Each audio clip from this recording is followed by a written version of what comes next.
Ce podcast est destiné uniquement aux investisseurs et distributeurs professionnels.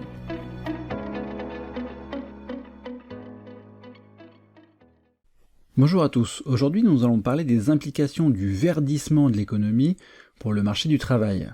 C'est un sujet auquel est consacré le chapitre 3 du World Economic Outlook que vient de publier le FMI en ce mois d'avril 2022. Alors on en a déjà parlé souvent dans ce podcast, de nombreux pays ou continents ont pris des engagements d'émissions nettes de gaz à effet de serre nuls pour 2050, 2060 ou 2070, et pour y arriver, des politiques de réallocation massive des ressources vont devoir être mises en place depuis les secteurs les plus intensifs en émissions de gaz à effet de serre vers les secteurs les moins intensifs en émissions de gaz à effet de serre.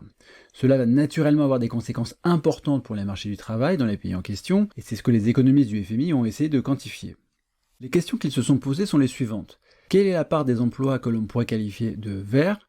Quelle est la part des emplois que l'on pourrait qualifier de polluants ? Est-il facile pour les employés de passer à des postes plus verts ? Enfin, comment construire les politiques environnementales en ce qui concerne le marché du travail ? Les économistes du FMI ont travaillé sur un échantillon de 34 pays, comprenant les États-Unis, un certain nombre de pays européens et des pays émergents, sur la période 2005 à 2019. Avec une méthodologie déjà utilisée dans la littérature économique, ils ont ensuite calculé une intensité verte et une intensité de pollution pour chaque type d'emploi. Ils ont également calculé en parallèle une intensité des émissions de gaz à effet de serre avec une métrique simple, le nombre de tonnes de CO2 émises par employé. Ils en tirent plusieurs grandes conclusions. Tout d'abord, les emplois qui améliorent le plus et ceux qui dégradent le plus la soutenabilité environnementale constituent en réalité une toute petite partie du marché du travail, la grande majorité des emplois étant neutres vis-à-vis de l'environnement.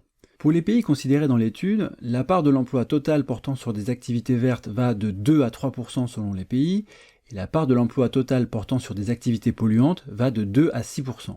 Et malgré l'urgence climatique, ces proportions ont relativement peu évolué ces 15 dernières années.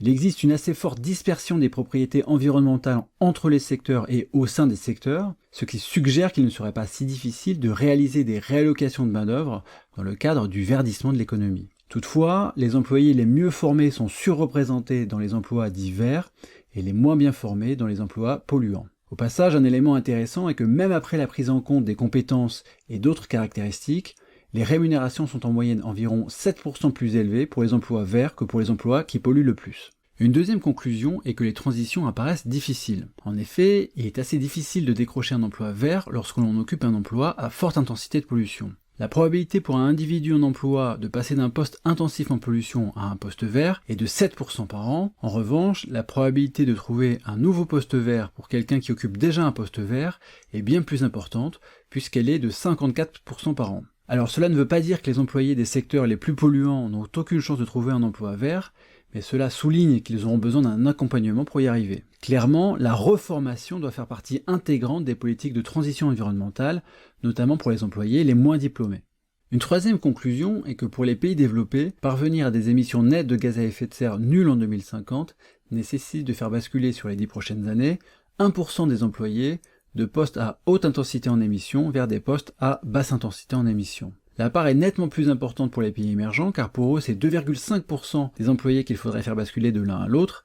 Mais la question qu'on peut se poser ici, c'est est-ce que ces réallocations de main-d'œuvre sont importantes par rapport à ce que l'on a pu observer historiquement ? La réponse des économistes du FMI est pas vraiment. Ils font le parallèle avec le grand basculement de l'emploi de l'industrie vers les services depuis le milieu des années 80 dans les pays développés, et dans ce cadre, c'était 4% de l'emploi total qui basculait de l'industrie vers les services chaque décennie, soit bien plus que ce qui est nécessaire pour la transition vers des économies net zéro. Au final, les économistes du FMI montrent que d'un point de vue macroéconomique, les changements relatifs à l'emploi requis par la transition vers une économie plus verte ne sont finalement pas si importants par rapport à ce que l'on a déjà pu observer dans l'histoire. En revanche, les transitions peuvent être difficiles au niveau individuel et pour les régions qui reposent actuellement le plus sur les activités les plus intensives en émissions de gaz à effet de serre. Et il est clair qu'accompagner ces personnes et ces régions devra occuper une place centrale dans les futures politiques environnementales. Merci de votre écoute et à bientôt. Communication promotionnelle non contractuelle. Les commentaires et analyses reflètent l'opinion de CPRAM sur les marchés et leur évolution en fonction des informations connues à ce jour. Du fait de leur simplification, les informations données dans ce podcast sont inévitablement partielles ou incomplètes.